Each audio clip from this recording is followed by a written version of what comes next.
There is a mountain in central Iran called Kuh-e-Kolangas. It rises from the high plateau southeast of the city of Qom, its ridgeline unremarkable, its slopes covered in the pale, oxidized rock that defines the Iranian interior. From the air, at altitude, it looks like 10,000 other formations scattered across the Middle Eastern landmass, anonymous, empty, geologically indifferent.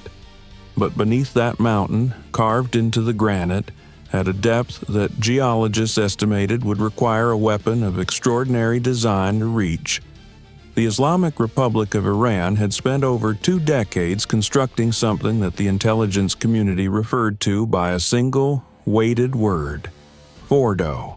By the time the authorization was issued, Fordow was not merely a nuclear enrichment facility.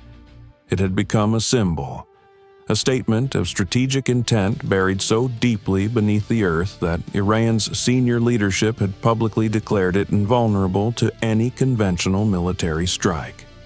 They had said this in press conferences. They had said it in addresses to the Revolutionary Guard. They had built the entire calculus of their nuclear deterrence posture on the assumption that what exists below 100 meters of solid granite cannot be reached, cannot be damaged, and cannot be stopped. That assumption had shaped Iranian foreign policy for years. It had made their negotiators bold and their generals confident. On March 11, 2026, at 2:17 a.m. local time, that assumption was surgically removed. To understand the operation, you must first understand the problem that Fordow represented in physical terms. The facility was not simply buried. It had been engineered with the specific purpose of defeating the most capable ground-penetrating munitions in the American arsenal. Its primary halls sat beneath a rock overburden that conventional bunker-busting weapons could not reliably defeat in a single pass. The earth above it was not just depth, it was hardness.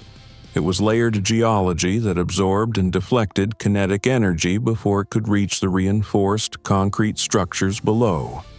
Iranian engineers had studied every publicly available analysis of American penetrating munitions and had built accordingly.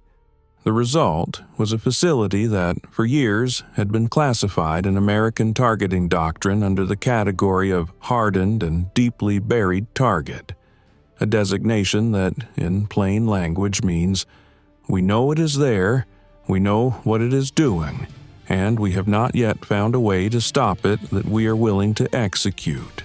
The way was found, and what it required was not a single weapon. It was a sequence. The operational concept had been developed over 14 months by a joint U.S.-Israeli planning cell, whose existence was not acknowledged by either government. The concept was designated internally as a sequenced defeat package, a coordinated delivery of multiple specialized munitions against the same aim point in a timed progression designed to exploit the damage caused by each preceding weapon. The physics were brutal in their elegance. The first weapon opens a channel. The second weapon deepens it.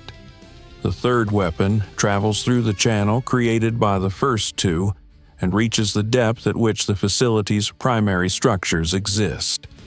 It is, in the language of the engineers who designed it, like drilling a well, except the drill is moving at supersonic speed and carries 3,000 pounds of shaped explosive at its tip. The delivery platform was a B-2A Spirit operating under a mission profile that will not be publicly declassified for a minimum of 30 years. The aircraft had departed from a forward staging location at 10:44 p.m. on March 10th. Its flight profile kept it below the coverage threshold of Iranian early warning radar for the first 2 hours of transit.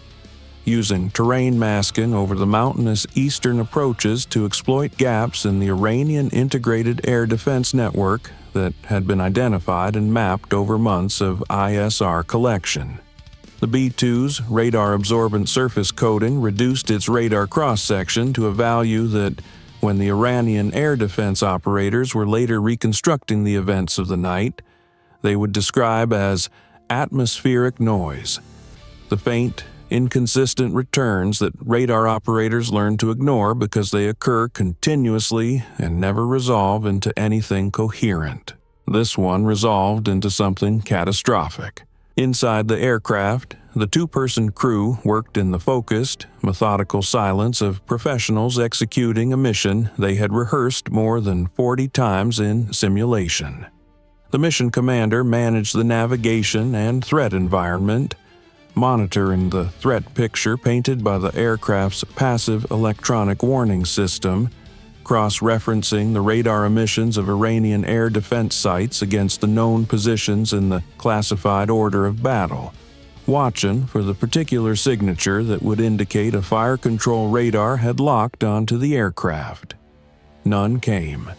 The weapons systems officer managed the bomb bay configuration and the release sequencing, running through a checklist that had been refined through months of simulation into a sequence so practiced it had ceased to feel like preparation and had become instead a kind of muscle memory.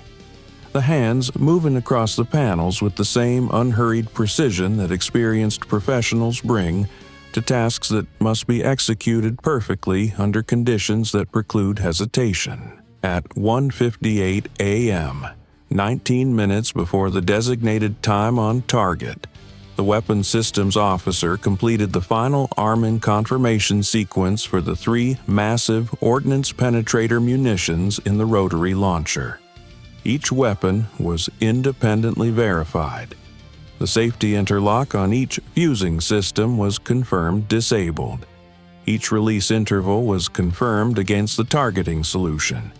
11 seconds between the first and second release, 11 seconds between the second and third, a timing architecture that had been calculated to allow each weapon's crater to stabilize before the next impact, maximizing the sequential penetration effect. The mission commander acknowledged. Neither spoke again until the first weapon released. The GBU-57A/B Massive Ordnance Penetrator is, in the blunt language of weapons engineering, the largest non-nuclear bomb in the American inventory. Its design is the product of a specific requirement: defeat a specific class of target that nothing else in the arsenal can defeat. It carries a warhead designed not to detonate on contact with the surface, but to penetrate as deeply as possible before triggering. A delayed fuse weapon built around the understanding that the target worth reaching is never the one at the top. When the first weapon separated from the rotary launcher at 2:17:04 a.m., it fell through air that was 12 degrees Celsius and perfectly still, guided by an inertial navigation system corrected by GPS updates until it entered the terminal phase of its trajectory, where it was traveling fast enough that the aerodynamic heating on its nose was measurable. It struck the designated aim point at 2:17:22 a.m. The impact transmitted through the mountain in a seismic wave that was recorded by sensors as far as 200 kilometers away. The first weapon penetrated to a depth that the post-strike assessment team later calculated at approximately 40 meters before detonating. The explosion did not reach the primary facility. It was not designed to. It was designed to remove the upper geological layer, to create a depression, a channel of fractured and displaced rock that reduced the effective overburden protecting the structures below. The second weapon was already on its way. The interval between releases was 11 seconds. The second, GBU-57, struck the fractured zone created by the first weapon at 2:17:41 a.m. Its impact geometry was calculated to drive it through the loosened upper rock layer and into the undisturbed granite below, penetrating significantly deeper than the first weapon before detonating. The seismic record shows 2 distinct events separated by 19 seconds. The first, a sharp, shallow impulse. The second, a deeper, lower frequency rumble that lasted 4 seconds longer and registered at a magnitude that indicated energy release at substantially greater depth. The combined effect of the two sequential detonations had, according to the post-strike analysis, created a defeat channel through the primary overburden, a compromised path through which the terminal weapon could reach the facility's upper structural levels. The third weapon released at 2:17:52 a.m. It was in the air for 31 seconds. What happened in those 31 seconds inside the Fordow facility is reconstructed from signals intelligence, seismic data, and the subsequent behavior of Iranian command and control networks. Because no American or Allied personnel were inside the mountain, and the Iranians who were inside did not provide a public account. The signals intelligence record shows a burst of encrypted communications traffic from the facility between 2:17:30 a.m. and 2:17:48 a.m., approximately 18 seconds during which someone inside Fordow was transmitting. The content of those transmissions remains classified. Their existence in the record indicates that the personnel inside the facility were aware, by the time the second weapon detonated, that the mountain above them was being systematically defeated. What decisions were made in those 18 seconds? What orders were given? What movements were attempted? The record does not say. The third weapon detonated at 2:18:23 a.m. The seismic event that followed was the largest of the three, a prolonged, low-frequency release that the monitoring stations characterized as consistent with a large-volume structural collapse at significant depth, followed by secondary events over the next 4 minutes that indicated progressive failure of adjacent underground structures.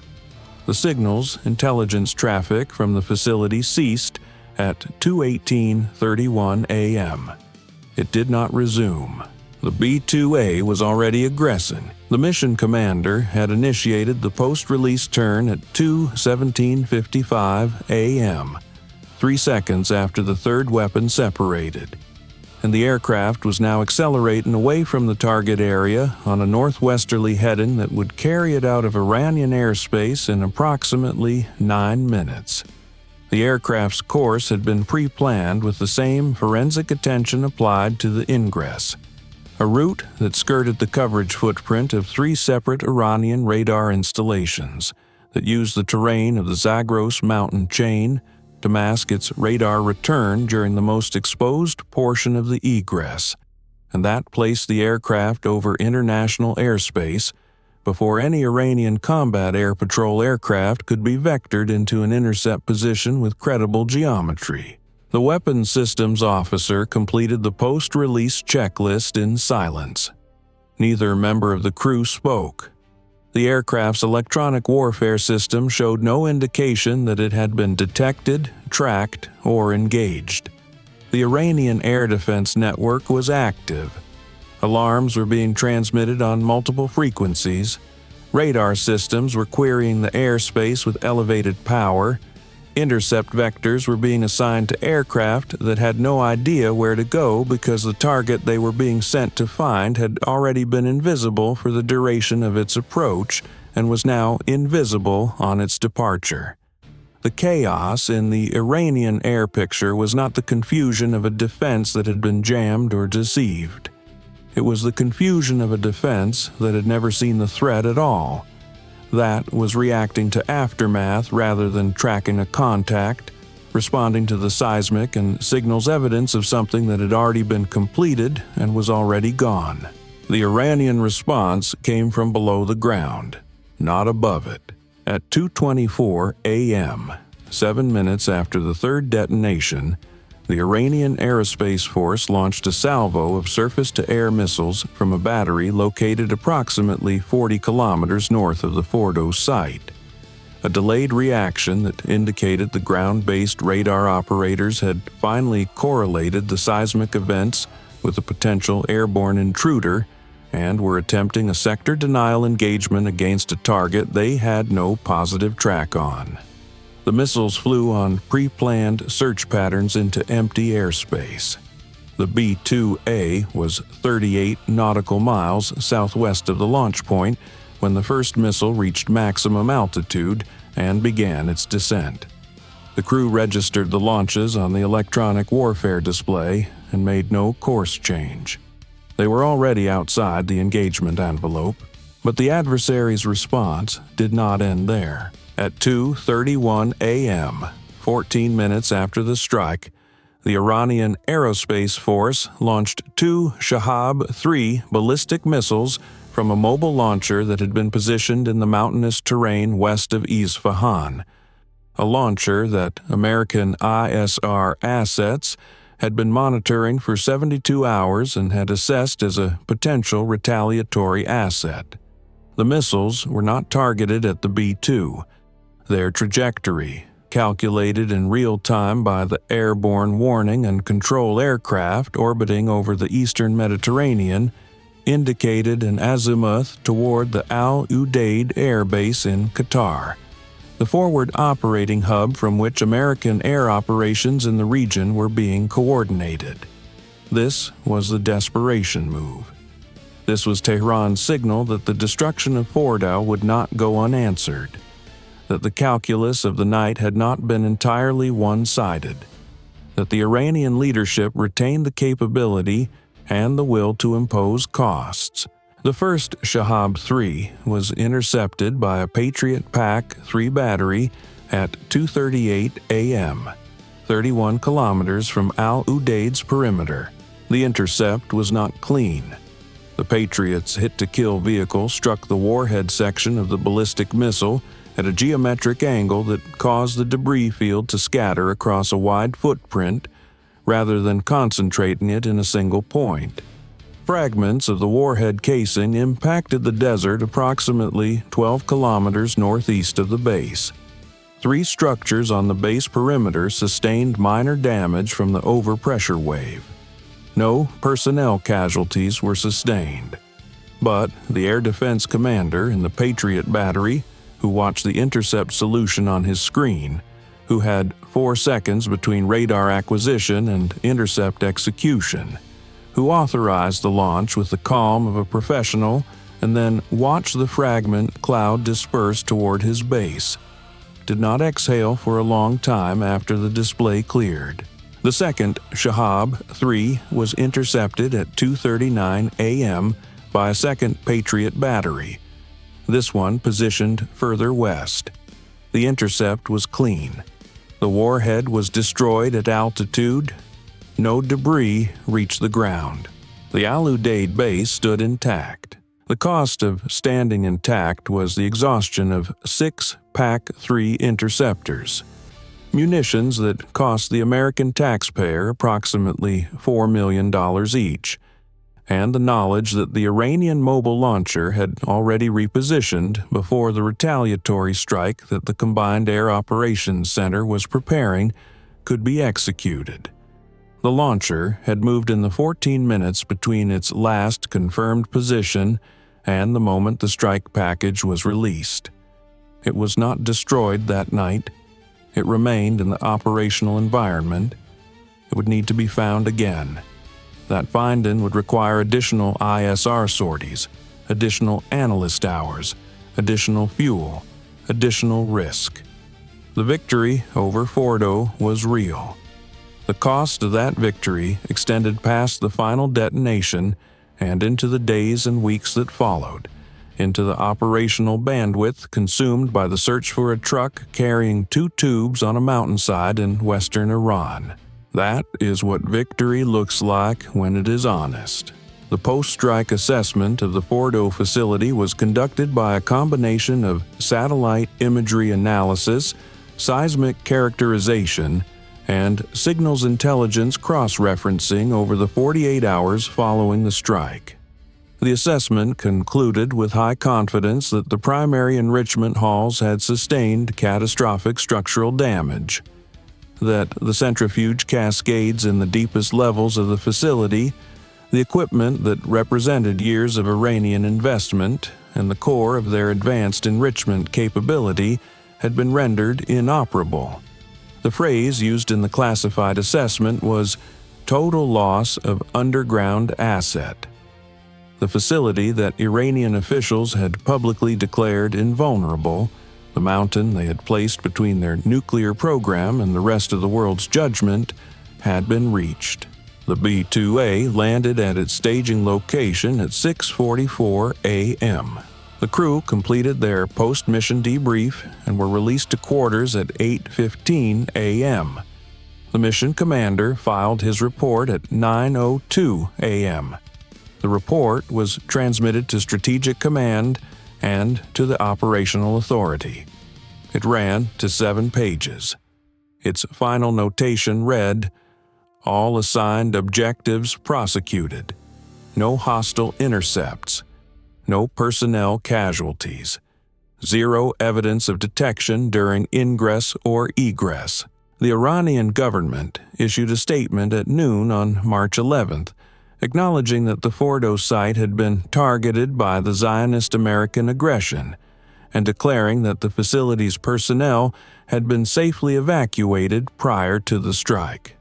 Independent analysts noted that the evacuation claim could not be verified and was inconsistent with the signals intelligence record showing encrypted transmissions from inside the facility until 8 seconds after the third detonation. The Iranian statement did not address the Shahab 3 launches. It did not address the mobile launcher. It described the strike as a crime against the Iranian nation and promised a response at the time and place of our choosing. The response, as of this analysis, has not materialized in the form promised. What has materialized is a different kind of consequence. A quieter, more durable one. The physical infrastructure that Iran spent over 2 decades constructing.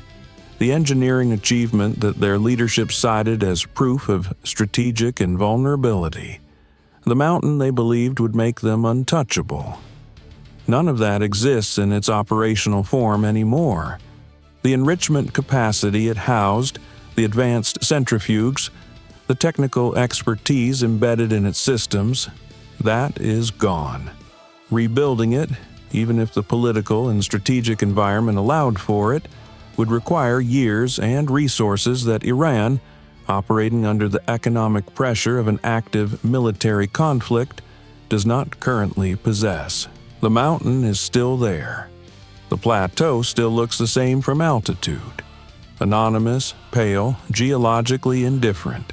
But what it was protecting is no longer there to be protected. There are moments in the history of military technology when the gap between a defender's confidence and an attacker's capability becomes visible. When the wall that was believed impenetrable demonstrates, in a single night, that it was not.